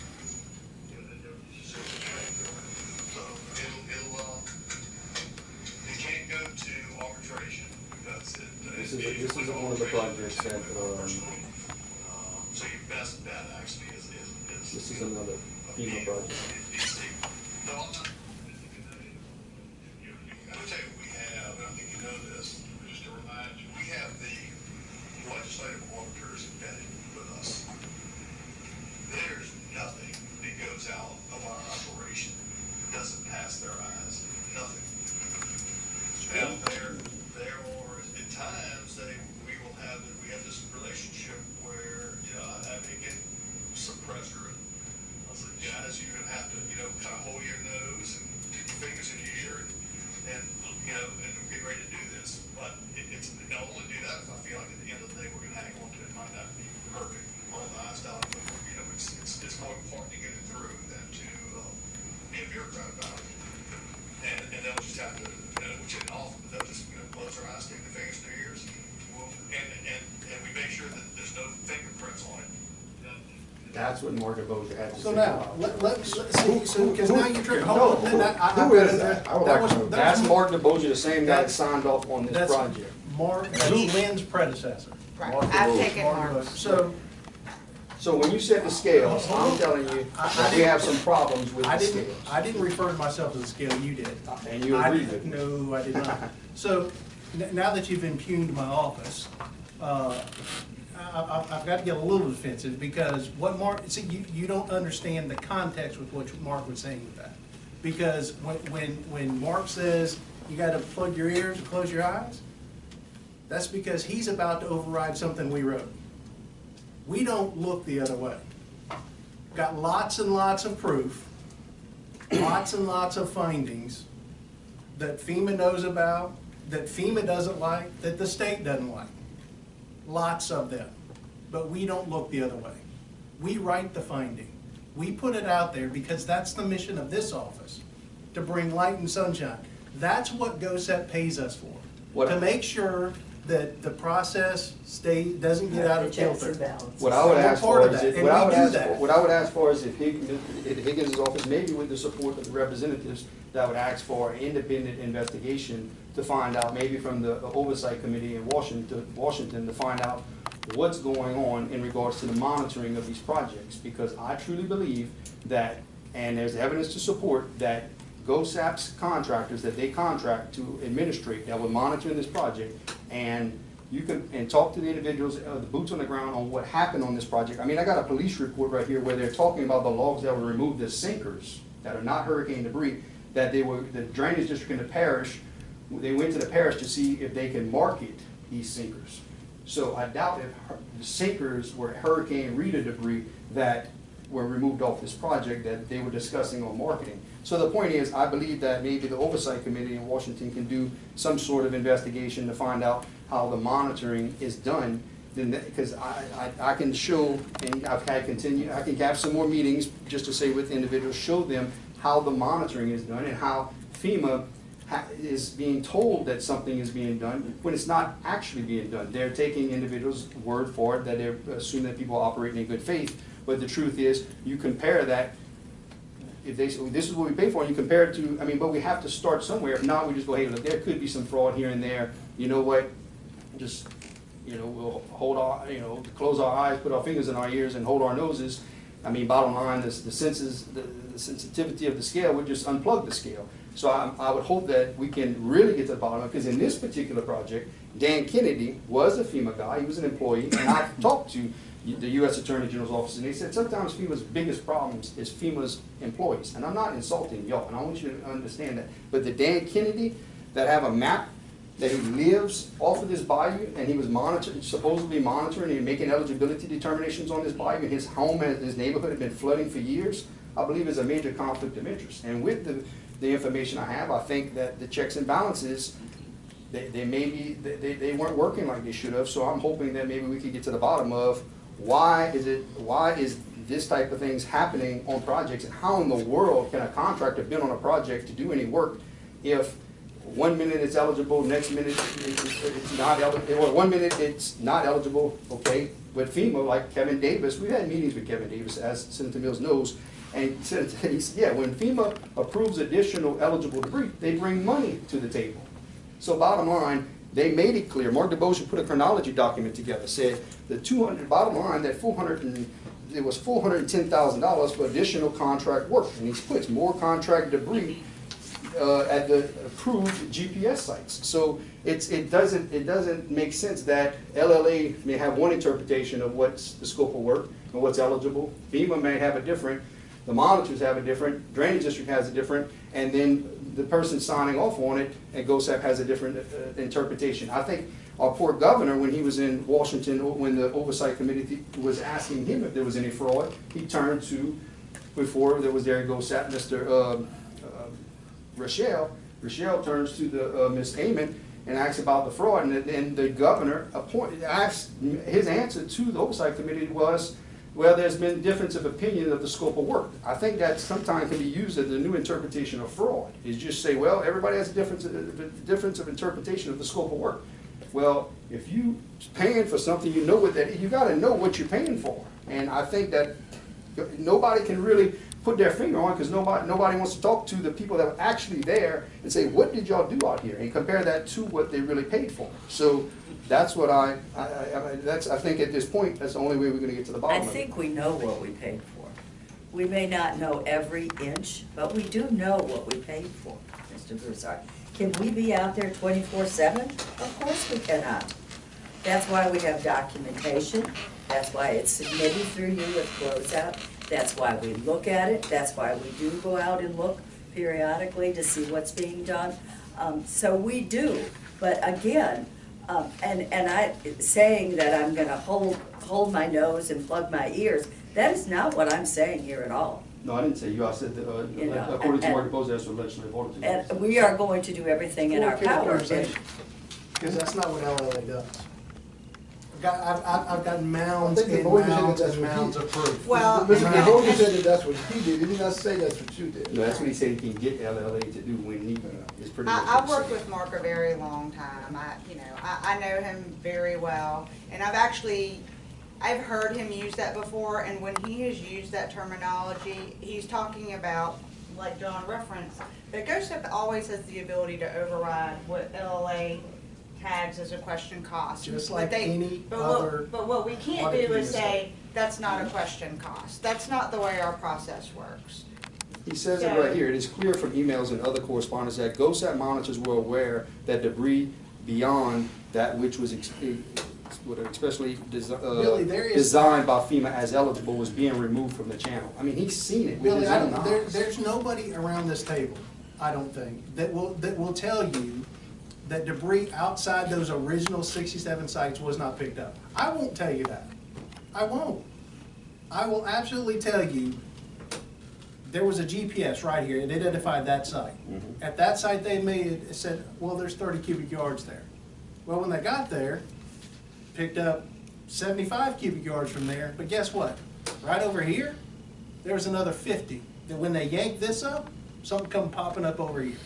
That's Now, not what happened, though. You have to talk to the people that, I mean, your But- monitors, but talk that's- to your that's- So the other monitors, your thing, monitors the were other out thing, there. John, and I'll say this again, this happens with debris all the time. And again, this is why there's no relationship between FEMA and the contractor. There's work all the time where the sub-grantee says to his contractor, pick up this and this and this and this and this, right? So that contractor's responsibility to his owner is to pick up what he said to pick up. Of those 5 things, 2 may be eligible.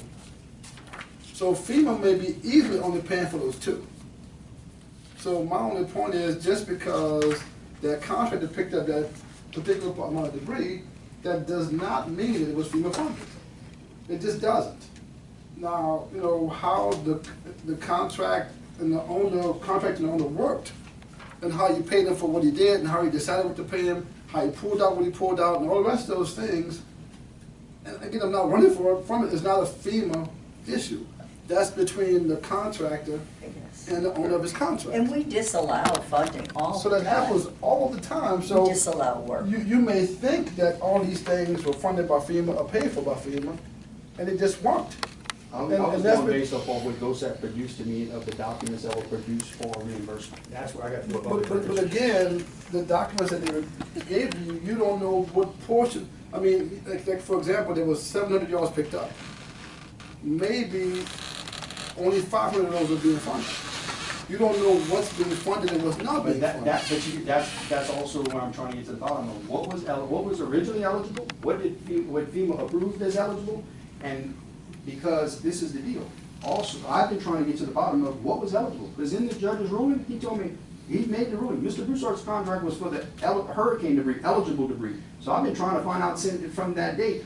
Okay, and he made it clear. What was originally eligible, which at the time I bid on it, was those 67 GPS sites and 950 cubic yards. So the point is, if all of you had added on, be after that additional debris and had me pick it up, but that's not what was eligible at the time, like Mark DeVoe said, that was potentially eligible, but that's not what I bid Again, on. that's between you and him. Yes. That's between you and the owner of But the the contract. problem is, if You the try to FEMA guy just from his house says, hey guys, you know what, I'm just gonna say it's all, I mean, remember you said, FEMA has to make the determination if it's eligible or not. And I think if we get to the bottom of on this project, That's where did absolutely true, but that's when not. did FEMA, how did FEMA, if, y'all said they would have to send their assessment team out there to approve this additional eligible debris. I would like to see If we that. didn't have enough to be able to do it by looking at the documents. I mean, they can take, And again, they can I'm send not- us pictures, they can have conversations, there's all kinds of ways for us to help determine the eligibility. Yeah. But again, you know, you're asking for things that are between FEMA and applicant and the contractor. There's no straight line, and you seem to, like you want a straight line to that. Well, there needs to But be that a line communication. stops. We But don't we have any don't communication with you. communicate with the contractors. Yeah, that's ever. not it. With- Because again, that applicant can tell you to do all kinds of stuff. You work for him. You do not work for GOSEP. You do not work for FEMA. And that's, and FEMA nor GOSEP can give means and methods to do work or direct work into that stuff. And you, like you want FEMA and GOSEP to be responsible for the relationship between you and the owner of the contract, and. Because GOSAP's we do monitor not. was the one ordering and directing the work, especially to a No, big portion of the. That's between They you. weren't. Yes, they were, that's what, But that's, Kurt Holmes, that's what well, he was Mr. called. Broussard, if in fact you did that, that's an issue between you and the owner of your contract. That's between, I mean, I don't know, I don't know a nice way to say it, but And I don't know if we're gonna get any further with That's- this. And the second part of this is, again, I will reiterate to you, when a version 0 PW is written, it is based on an estimate. That is the very best we can do at the time. Just like when we do a preliminary damage assessment to see whether a declaration is, it's based on an estimate. It could be high, it could be low, but until we get to actual costs, and we always do, we are not gonna know what that is fully. And the applicant has a mechanism, if they're unsure about what may or may not be paid, they have a mechanism, if they choose to pull the trigger on it, to say, hey, we're finding these sites out here, come take a look before we order anything, or they may just say, go pick it up. Those are things that are beyond GOSEP or FEMA's scope. We are willing to assist them in any way possible, but they have to ask. But they did ask, and I have the emails where they asked for, per the FAR statute, to make an equitable adjustment, that they addressed this additional debris. I mean, like Mr. Moore had said, he has it. They, through emails, sent requests that use this just to stay for the state and for FEMA to come out and reassess, where you asked, where they showed that, hey, you can come back. They did come back. That's what Kevin Davis told the district attorney. Y'all came back to the table, asked for additional money. We went to FEMA, we got additional money. Y'all had Mr. Broussard do this additional work, but yet y'all took the money and did something else with it. And now Mr. Broussard's here, y'all took the money, did something else with it, 2 miles off the project where there was a beginning and an end, and y'all had Mr. Broussard do this additional work. You know, he said, I don't, for the life of me, don't understand why you don't come to the table so we can fix this. But he did say, FEMA's gonna have some questions because you already packaged this up, that something totally different actually happened on that project after. So that's, I find there's a lot of different interpretations, and I find that there was times when y'all were doing the closeout where they were saying these additional GPS sites that the GOSAP guy had marked that would invoice. I mean, there's emails between the parish and the GOSAP people and FEMA saying, we need those GPS sites to go away. I mean, because there were additional sites that were sent to them saying, we need reimbursement for this, and they're saying, it says right here, I thought version 1 was gonna handle that, but apparently it did not go far enough to satisfy the state. We need those GPS sites to go away. Then then later I find this purchase order, they just put the total and put as per plans and specification, complete as per all bid specifications. So, I mean, when they did turn in and had the additional sites, they're saying, right here, state disallows, not in the original PW. So the point is, when they were going back to get reimbursement, the state was kicking it back, saying it's not adding up. There's the email, that's the FEMA guy. He's saying, we need you, the GPS sites don't match up. So if they didn't match up then all of a sudden, hey, you know what? Now they're eligible. So I find that's through the reason I have a lot of the interpretation I do of it all, is I went through the emails of the back and forth when they go, hey, this is not adding up to the FEMA PW. So that's why if you read all the communication back and forth, then you see why I have the interpretation I have, is because all their correspondence, when this project was finished and they were trying to get reimbursed from FEMA, it was a lot of emails back and forth trying to figure out how in the world we're gonna get all this to add up, because it's not adding up to what FEMA was expecting. So, I have the emails where goes FEMA saying, we wanna know how much debris was removed. And then you can see the chain of emails where it goes to the GOSAP people and they say, look, our job was to ensure that only eligible debris was removed, but you're gonna have to go talk to this other monitor to find out how much debris was removed. So if you read all the communication, that's why I'm saying an investigation, to look at all the communication back and forth, you'll see why would they have a problem saying we need these GPS sites to go away? They don't match up.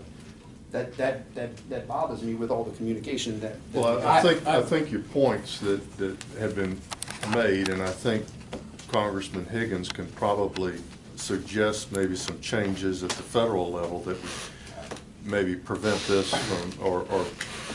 Yeah, I think, personal opinion, and I've talked to Billy a few times on this issue. I've never delved as deep as we have into it today, but my initial thoughts, man, is that FEMA acted in good faith based on information provided to you. Now, maybe further downstream of that, maybe there could be a little, something between the applicant and the contractor needs to be looked at a little harder going forward. But again, I understand that, you can only do and act upon documentation and information that you have. Right. And again, in good faith. I don't think Billy is, I think there's a might be coming across a misinterpretation. little bit wrong, taking it, directing it you, because I don't think that it is, based on discussions we have had. Right, I'm trying to say that FEMA is being lied to, and they're by certain individuals. And I want it to be investigated to the point of that you're being lied to. And if that group of people and how that game is being played against y'all, just to say, that's what I don't want you to think I'm attacking you. I want to ask your interpretation. I want to know, what did you pay for, and compare that to what happened. But the thing is I'm trying to show that, hey, behind the scenes on how this monitoring is being done, it's, because I'm the guy, I'm just like y'all. What did you report to me? You're reporting to me that it's eligible, same way they reported it to you, and I'm going, we both getting burned here. The contractor's getting burned, and FEMA's getting burned, the taxpayers on the back end, because And in every process, we've seen it, there can be improvements. Nothing's perfect, but they can always be improved upon. Representative Miguez, do you have any comments or any questions? No, I've just been listening, I've been listening in and seeing if there's any way we can help with the situation, but I'm really looking to your office for some type of solution. But I mean, the only other thing we can look at is if any reflection from Congressman Higgins' office on how we can avoid this going forward in the future. Because obviously, Billy, I agree with Senator Billy's comments. Billy's a stand-up guy. I've known him. He's credible. That's not in question here. I really think he has a genuine passion for trying to make sure this doesn't happen to someone else, another good Louisiana citizen just like him, and he has a passion just like I do, protecting taxpayer dollars and making sure we don't waste funds, whether it's state funds or federal funds. Yeah, we all know that he was affected personally about this deal, and it was hashed out in the courts, and he understands that, but I think it shows a lot of his character that he's trying to make sure this doesn't happen again. And I know, Jared, we talked about this. I mean, you guys, y'all deal with most of this at the state level, dealing with FEMA, and y'all don't want to see this happen. So if there's any way we can figure out a way where we can improve this through some of y'all legislation to make this better. Fred and I here, if we need to visit with anyone in the Calcasieu on the local district level, or to work with I think we've come to the table. We brought the legislative auditor here. They use their favor, their goodwill to get the guys here from FEMA. And we're trying to do everything we can to find a solution. I'm not the expert in this. I know, Jared, you have a lot more experience in this than I do. I don't see a solution right now, and it's kind of paining me. It's angering me because I can't find a solution to this, and I want to solve every problem that's brought before me. And I'm really looking to see if Senator Mills or yourself can think of something to help Billy's particular situation. If not, how can we prevent this from happening again in the future? I think our best resources are seated right at the table. I mean, nobody's gonna know that FEMA system and the potential where those potential traps are that allow for, I hate the term, disingenuous information to be provided to you or submitted to you. Same with ghost settlement. I think if you guys have any ideas or any suggestions, I'm more than happy to carry those back to Congressman Higgins and express those to see if maybe there is, a path to legislation that we can use or look at in oversight. Well, I'd like to make some comments. First of all, I appreciate everybody for coming here, and I respect all of you. Don't count too much on cooperation from Calcasieu Parish. They still haven't returned the money back for the illegal road built in 2007. It was $200,000 worth of taxpayer money that I stood up for. My career has ended because of that. So don't count on too much for them. Right? And the question I have is if that's the parameters of the FEMA's paying for cleanup, why even bother? Why not just let the whole bayou show on the map instead of cutting off at the kneecaps there, so to speak? Or why even? I mean, I'm not sure they disrespect you, sir. I'm just wondering out loud. That's fine. I'm good with that. Because, I stood up for local money being stolen. That's federal money being stolen. Well, Okay, if that's the boundaries, it went way past that boundary. the only thing that I can answer Way the question is why not clean the whole thing in these spots? Well, no, the upper end is good, but the lower end, it's missing the tail about that long. Is that the applicant comes to FEMA, many times through GOSAP, put together, and they say, we have problems here. FEMA did not go out and look for the problem. The applicant came to FEMA and GOSAP, and they walked this with us and said, look at this one, what about that one? What about that one? What about that one? So what happened in these assessments was that the applicant brought us to these sites and said that this looks like a blockage, this looks like a blockage, that looks like a blockage. Right. And FEMA determined, well, yeah, that actually does look like that was caused by the event. And said yes, and then for some and no for some. So the reason that the specific sites was that those specific sites were asked for. So, Okay. so there may have been a site here and a site here and a site here that we said no to. Because that But brings. they had me pick it up. If they said no to those sites, they still had me pick them up because we Right. Right, that's don't right. value. And again, you may have picked those up because I don't mean say you may have picked them up. If you said you picked them up, I have no reason not to believe you. Now, Well, my only That doesn't mean they're all Yeah, eligible. right, my comments to you is that that does not mean, number one, that they were eligible, and number two, that does not mean that FEMA actually funded it. You know, there's a lot of times, there's a lot of situations where, and again, that's a reason why there's a barrier between FEMA and the contractor, because you work for the applicant. The applicant can say, I mean, there are actually cases where the applicant has two different payrolls where he has his funding source directly and there's a FEMA funding source. Sometimes there's even a state funding source. And there have been times that we've written PWs that will say, this is the eligible work performed, this is the ineligible work well, performed. and If to we've my got second that. point is, Matt, that upreach DNE bayou, somebody, whether it's federal or state, paid twice to have that cleaned up. And when You you aware talk of that? about surveying that part, he was in actually with, he's the one that put him in the boat to survey. After Rita, it was the part going supposedly on. paid for to be cleaned up, but it was a curb appeal job from Pickard Branch Road. You look down the bayou south, and as soon as it made that job, well, it was cleared to that point, and after that, that's Sharon and Jeff, they were there, and Paul Swain. Now, that means it was never cleaned up. It was Rita debris, you could tell because it was rotten. So somebody paid twice for that upper reach to be cleaned. But when you talk about doing the survey on that part, on the north part, when you say y'all go out and do the survey, FEMA gone off, Yes, and sir. go look at it, I'm still trying to figure out who, and And- everybody, and there's digital- he had the FEMA guy, there's a guy named Jeff. Jeff, you remember what Jeff's last name No, was? but Sharon Oh, Bertrand was I know there. Jeff. But He's there's the one they put digital. Jeff- Tall, blonde guy, 50 years old. There's public records, digital photographs of that upper reach that Paul Swain took and turned into the district, if they're still extant. Good luck with that. But when you're saying that y'all go out and do the assessment, he had the FEMA guy in the boat, Mr. Jeff? Yeah, he got got it it in over his- he got first it thing in the morning. He got it in his daily log, they brought Jeff, now Sharon Bertrand with GOSAP said, I'm tapping out, I'm getting out, she jumped out the boat, but Cheryl and them got out the boat to walk, but they're the ones that did that upper reach after I was gone on doing the survey, to see what was eligible. So there's people that were involved, and was very much involved because he was working for the drainage district at the time when a lot of this was going on. So he's seen a lot of what was going on. He was burning the debris. So you gotta understand, all the debris that I removed, all the Forest County that they turned in, that they worked and took them forever to burn it, that was reimbursed by FEMA. They might not pay me, but they used Forest County equipment to burn all the debris because he was the one doing it. So all those sinkers that were being removed, when he saw, and then the parish monitor's brother that was monitoring it, that was making those, he was putting orange X's on the logs because they were discussing marketing these sinkers. So the point is, when all that was going on, he was the one running the burn site. So the point is, he witnessed all that. So when he told me, he said, but I knew right at the beginning of this was going to turn into this, it turned into a lawsuit and some major problems because he's seen different things going on. I didn't even really know the guy. I just said, hello, how y'all doing? And we went to work because we worked on the bayou. They just worked at the site.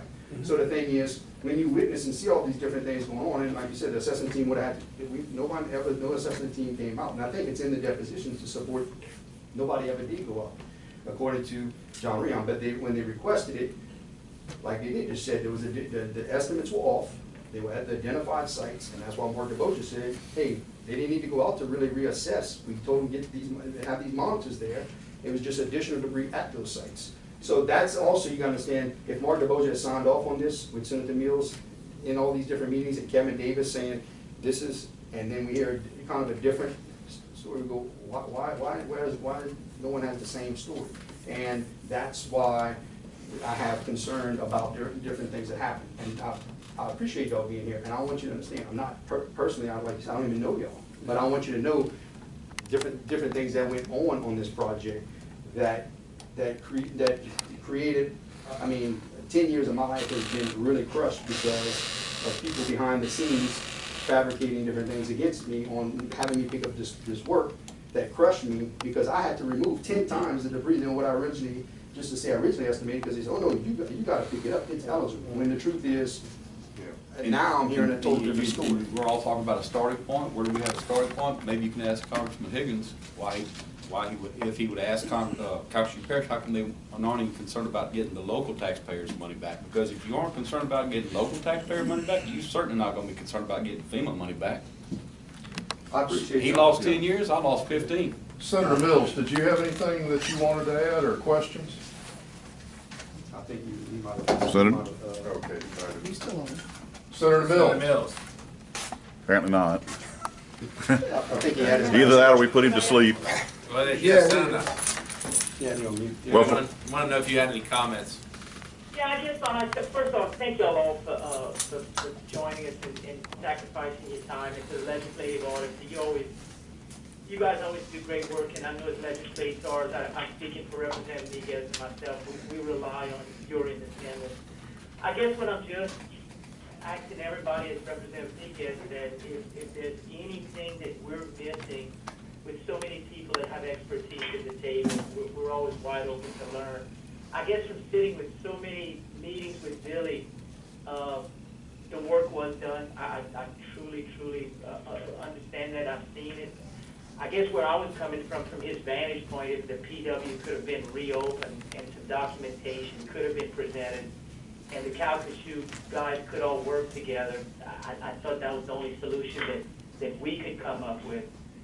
Not sure if any of those dynamics would work, but I guess that's what I wanted to leave with. But I do want to thank y'all all for being in the meeting. And Senator Mills, I want you, this is Billy, Senator Mills, this is Billy, I want you to know that I did accomplish, at least through legislative auditor, they made it clear what was originally eligible. So the point is, it does help that the only thing originally eligible was those GPS sites, which that is what Mark DeBoja has given us a document, but it does help that the checks and balances at least show that this is what was originally eligible. So there's no way Mr. Broussard bid on this other work that potentially became eligible, but this is what was eligible at the time I bid on the project, which is the same thing that Jeff Landry was arguing in the beginning of my case.